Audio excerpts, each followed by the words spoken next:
राजस्थान में हर गली नाले में भारतीय जनता पार्टी की तरफ से, जयपुर की तरफ से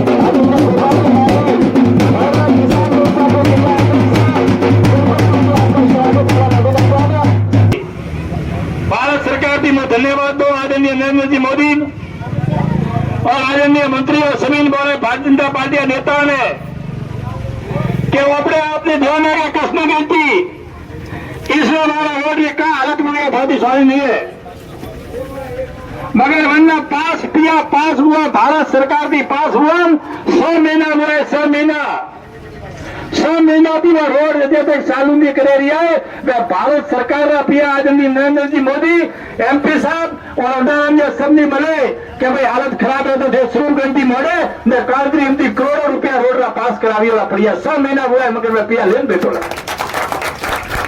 विकास मतलब हैंग माता कोई नहीं कोई रोड का वो लाइब्रेरी स्थिति का मुझे थोड़ी सोनी नहीं है क्या बस में तो 4 घंटा ने 5 घंटा ने 3 घंटा एक बार तो उन्हारा ने की थी और क्या धरना प्रदर्शन दी तो धरना प्रदर्शन इसको सुधार हुआ मगर आज की तारीख में घोषणा पत्र में 8 घंटों रोकियो तो बाकी 8 घंटा तो छोड़ो 5 घंटा ने 6 घंटा आवे मैंने मैं 10 मेरा कदे लिए तो हमारा आपने निवेदन है कि जनता यहाँ सरकार घूमी बोरी भारत माता की वंदे वंदे।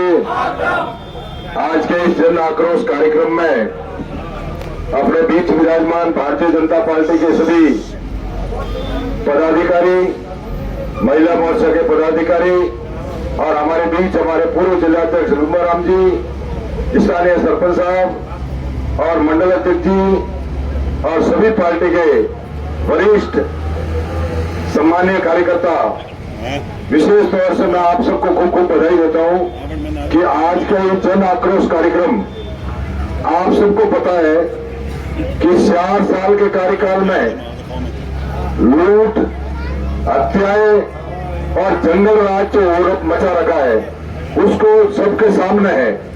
आप सबके नाम पर जो बड़ी बड़ी घोषणाएं करते हैं कि किसानों का कर्ज माफ करेंगे, बेरोजगारों को, युवाओं को भत्ता देंगे, परंतु आज दिन तक किसी किसान का कर्जा माफ नहीं हुआ।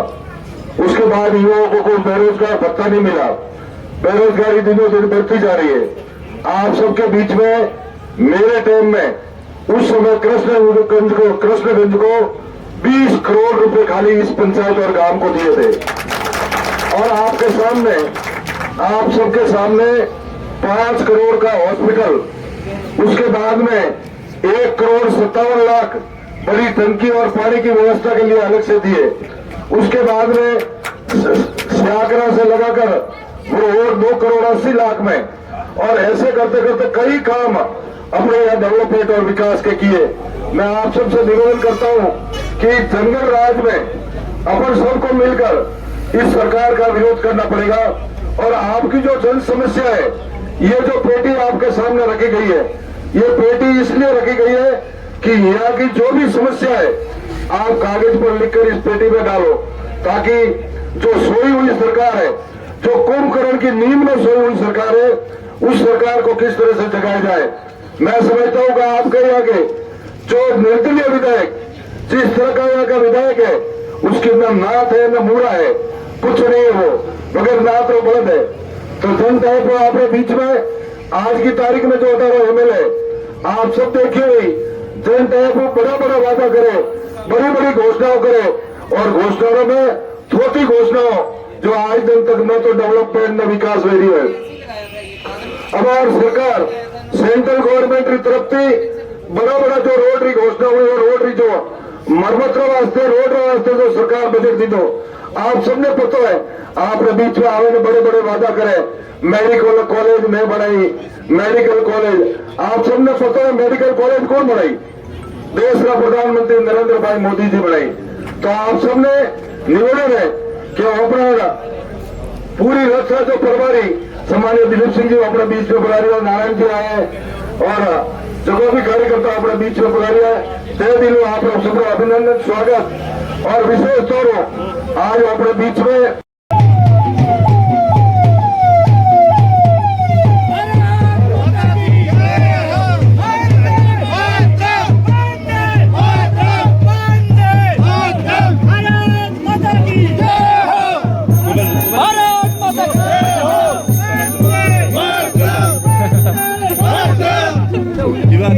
गोपाल माली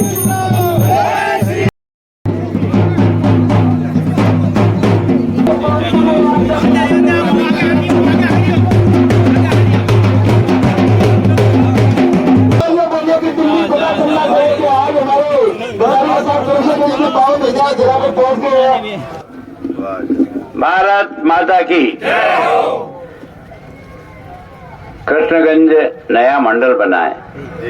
सबसे पहले तो आप सबको मेरी ओर से बहुत बहुत बधाई, धन्यवाद। और इसके पहले अध्यक्ष कुंजाराम जी देवासी बने हैं, उनको भी कुगाराम जी देवासी हैं, उनको भी बहुत बहुत धन्यवाद। आदरणीय भोपा जी, भाई नारायण जी, सभी गांव के बड़े बुजुर्गों, दोस्तों, देखो अब मैं शुरू से एक बात कहता हूं कि अपने देश में राज जनता का है, न तो बीजेपी का है न कांग्रेस का है। अगर आप ठंडे दिमाग से समझो ना, तो इस देश के महात्मा गांधी ने राज जनता के हाथ में दिया है। जनता चाहे जिसके चुने, जिसे चाहे उसे हराए। कोई राजनीतिक पार्टी इसमें हैकड़ी नहीं कर सकती है, क्योंकि अगर उसको चुन भी लिया तो 5 साल से ज्यादा वो रह नहीं सकता, उसकी उम्र भी तय कर दी। इसका मतलब आप सब मुल्क के मालिक हो ना, आप जो निर्णय करोगे वही देश पर लागू होगा। निर्णय करने का अधिकार आपके हाथ में गांधी जी ने इस देश में जनता का राज बना के दिया है। इसलिए मैं हमेशा जहां कहीं भी जाता हूं, जनता से बहुत नम्रता से उनसे कहता हूं कि भले आदमी जैसा बोओगे वैसा काटोगे। अगर तुमने बोए का बीज बोया तो बोए की सूली आएगी, और अगर तुमने आम का अच्छा गुटला रोपया है तो उसके अच्छे आम लगेंगे। लगना नहीं लगना ये सब आपके हाथ में है। अब ये जो सरकार आपने बनाई, जो अशोक गहलोत जी की सरकार है, इसको 4 साल पूरे हो गए। इस 17 तारीख को 4 साल हो जाएंगे। 4 साल में इसने जो काम किया उसको थोड़ा सा ध्यान से देखो, तो आपको समझ में आएगा कि आपका वोट का फायदा मिला आपको या वोट का नुकसान हुआ।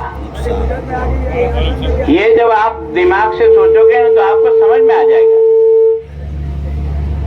मैं सोचता हूं कि पूरे 4 साल इनके आपस में लड़ते लड़ते ही निकल गया। मुख्यमंत्री उप मुख्यमंत्री को गद्दार कहता है, नाजोगा कहता है, नाकाबिल कहता है। एक पूरब में देखता है तो एक पश्चिम में देखता है। आधे इधर जाते हैं, आधे इधर जाते हैं। भारत माता की। एक मंत्री दूसरे को भ्रष्ट बता रहा है। रोज मंत्री जो बोल रहे हैं उसको अखबार में आप और मैं सब पढ़ रहे हैं। अगर ये आपकी वोटों की खेती की फसल है तो आपके माथे पर ही आपको पूछना चाहिए यार कि क्या किया और क्या नहीं किया, और जो किया है उसको समय आते निपटाना चाहिए या धन्यवाद देना चाहिए, ये आपको सोचना है। अभी आपने देखा गुजरात वालों ने कांग्रेस को झाड़ू लगा के साफ कर दिया, करा नहीं करा? कांग्रेस के 70-75 साल में उनके किसी ने नहीं सोचा होगा कि गुजरात जो कांग्रेस का गढ़ था, महात्मा गांधी का गढ़ था, सरदार पटेल का गढ़ था, वर्षों तक जहां कांग्रेस ने राज किया, उस गुजरात की जनता ने कांग्रेस को झाड़ू लगाकर साफ कर दिया और नरेंद्र मोदी के पक्ष में सारी जनता खड़ी हो गई। इसका मतलब कोई न कोई बात तो है कि नहीं है ना? तो वो बात समझनी पड़ेगी कि वहां झाड़ू क्यों लगाया। जो पार्टी जो है ना देश को जिस ढंग से चलाने का मौका दिया उनको, राज का जो खजाना है जयपुर का और दिल्ली का, वो गुलाब चंद जी का नहीं है, वसुंधरा जी का नहीं है, मोदी जी का नहीं है, गहलोत साहब का नहीं है, वो है जनता जनार्दन। तेरा पैसा है जो टैक्स में तू जमा करा। ये खजाना भी तू ही बनाता है। इस खजाने का उपयोग करने के लिए अपना मुनीम भी तू वोट की पेटी से पैदा करता है। तो फिर पैदा करते समय तुझे ध्यान रखना चाहिए कि मुनीम कैसा रखना चाहिए। मुनीम धंधे को बढ़ा के दे वो मुनीम अच्छा, और मुनीम अंदर ही अंदर टांका मारे तो मुनीम का काला मुंह करना चाहिए नहीं करना चाहिए? करना चाहिए। इस बात को समझने की कोशिश करो। अगर तुम राम धर्म के ताकड़ी पे रख करके तोलोगे ना दोनों पार्टियों को, तो तुम्हें समझ में आ जाएगा क्या ठीक है क्या ठीक नहीं। क्योंकि अभी मेरे पास भी इतना समय नहीं, इन्होंने रास्ते जाते मुझे लगा दिया। क्योंकि मैं आज बिरावल पारसनाथ में कोई मेरा कार्यक्रम है, वहां जा रहा था, तो मैंने नारायण जी को कहा यार कि तुम्हारी सड़क से गुजर रहा हूँ, जब तक तुम्हारी इजाजत नहीं होगा मैं जा नहीं पाऊंगा वहां। इसलिए इन्होंने मेरे को रोक लिया। मैं आप सब भाइयों से, मैं राजनीतिक सौदागिरी नहीं करता हूँ, मैं कभी भी आपको चक्कर नहीं देता हूँ। मैं कहता हूँ कि मुल्क के मालिक हो यार, राम धर्म से चीज को समझो और समझ करके काम करना शुरू करो। क्योंकि हम जब बेचने आते हैं अपना सामान, तो हम कतीर को भी सोना बचा करके आपको बताएंगे, देखो मेरा सोना कैसा बढ़िया, पर आप रगड़ के देखो ना साला सोना है कि कतीर है। ये काम तो आप ही करोगे, कौन करेगा? ये करना सीखो, बाकी तो सब ठीक हो जाएगा। और कांग्रेस जो है ना, जो कभी आपके और मेरे बाप दादा भी कांग्रेस को ही वोट देते थे।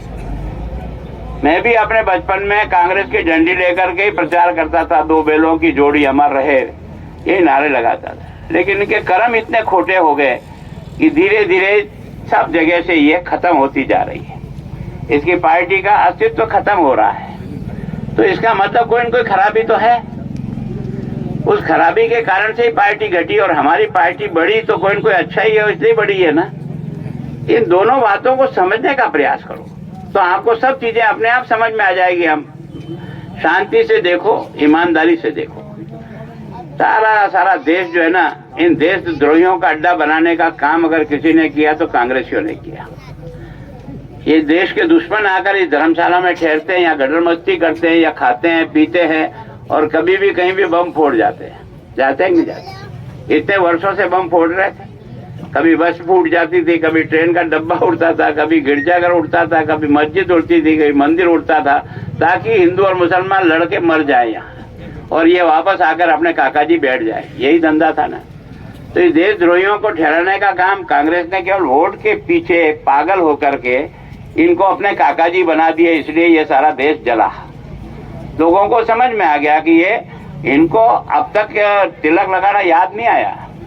इनके बाप दादाओं से पूछो, तेरे बाप दादा के माथे पर कभी तिलक लगा हुआ हो तो एक आध फोटो बता, तो समझ में आ जाता है कि तू वास्तव में हमारे धर्म का सम्मान करता है या हमारे धर्म का अपमान करता है। तू तो इसलिए लगा रहा है कि तेरे को जनता ने साफ कर दिया। तूने सोचा यार मैं रोजाना ये बोल बोल करके इन सब तिलकधारियों ने मेरी चपेटी कर दी, इसलिए आजकल जनेऊ भी पहनता है, आजकल मंदिर भी जाता है, पहले नहीं जाता था। और अगर आपको गलत फहमी हो तो मैं आज यहाँ कह जा रहा हूँ कि अगर तुम्हारी खानदान में कभी भी हिंदू की राखी मनाई हो तो वो फोटो दिखा दे। कभी तेरे दिवाली मनाई हो तेरे घर में और मिठाई बनी हो, तो भाई बहन भेरे हुए हो तो बता दे। जो हमारा अपमान करते हैं जिंदगी भर तक, वो आज नाटक करने आए। समझना पड़ेगा, ये भेष बदल करके आने वाले लोगों को समझना पड़ेगा। दाढ़ी बढ़ाने से संत नहीं बन सकते हो दोस्त, है ना? इससे संत नहीं बन सकते हो।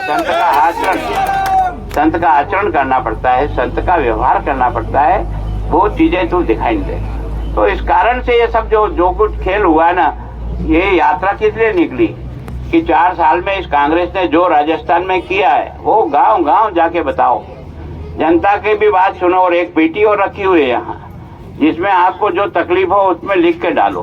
हमारे खिलाफ भी अगर आपके मन में कोई बात हो तो शर्माओ मत, डरो मत, लिख के भागो, ताकि हमारे नेता जब उसको पढ़ेंगे ना तो हमारी कमियां भी समझ में आएगी, हमारे में भी कहाँ कहाँ नाराज है जनता, क्या क्या कमियां है, तो सुधार करेंगे, अच्छा बनने की कोशिश करेंगे। यही बात कहता हूँ, क्योंकि मुझे वहाँ 11:30 बजे का कार्यक्रम है और अभी मैं घंटा भर और चलूंगा तब भी नहीं पहुँच पाऊंगा। माफी चाहता हूँ। आप सबने स्वागत किया, मैं आपका बहुत आभारी हूँ। बहुत छोटा आदमी हूँ और छोटा आदमी हूँ इसलिए आपसे सीधी सीधी बात करता हूँ। नरेंद्र मोदी भी अगर चाय बेचने वाला बच्चा नहीं होता ना तो तुम्हारे घर में लैट्रिन नहीं बना पाएगा। 70 साल से हमारी माँ और बहन बेटियां इस सड़क के किनारे किनारे ही टट्टी गई है। आपने भी देखा और मैंने भी देखा है। मैं जब मोटरसाइकिल से जाता था ना तो जब बारिश में बुआई हो जाती थी तो यही सड़क से निकलता था तो सब माँ बहनें खड़ी हो जाती थी, दूर से लाइट दिखती थी ना, बैठी हुई, फिर वहां बैठती थी। मैं निकला, पीछे ट्रैक्टर आया तो फिर वापस उठती थी ना। ये पीड़ा किसको समझ में आई? गरीब चाय बेचने वाले बच्चों को समझ में आई।